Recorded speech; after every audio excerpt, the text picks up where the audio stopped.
మరి మీరు ముగ్గురు మంత్రులు ఏం చేస్తున్నట్టు? ఎవరి పక్షాన పనిచేస్తారు?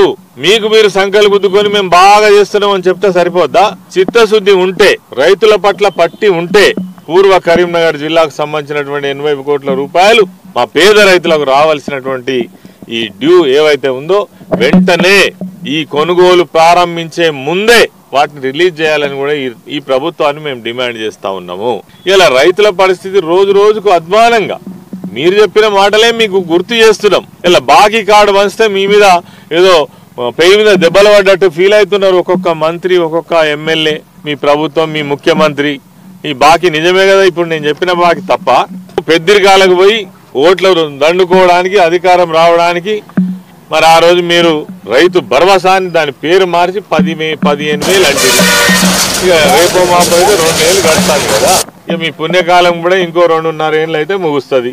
ఇక మరి ఎప్పుడు ఇస్తారు? ఇవ్వకముందే ఇవి అమ్ముతా కూడా ఈ బోనస్ వస్తుందా రాదనేటువంటి మరి అనుమానాలతోటి, ఆవేదనతోటి ఉన్నారు. కాబట్టి తక్షణమే పాత బకాయిలన్నీ కూడా వెంటనే రిలీజ్ చేయాలని ప్రభుత్వాన్ని డిమాండ్ చేస్తాం. రైతుల ధాన్యం నుంచి 2 కిలోలు 3 కిలోలు కట్ చేస్తే, ఏదో కారణంతో కట్ చేస్తే ఆ రోజు మరి ప్రభుత్వాన్ని, కేసీఆర్ గారిని, ఇక్కడ ఉన్న వాళ్ళందరినీ బదనాం చేశారు కదా. మరి ఇయ్యాల గదే కథ నడుస్తుంది కదా. లక్ష్మణ్ కుమార్ సమాధానం చెప్పు. ఆనాడు ఎవరి జేబులకు పోతున్నామని అడిగినావు కదా. మరి ఇవాళ నీ జేబులకు వస్తున్నాయా, మీ ముఖ్యమంత్రి జేబులకు పోతున్నాయా, ఎవరి జేబులకు పోతున్నాయో సమాధానం చెప్పాలి.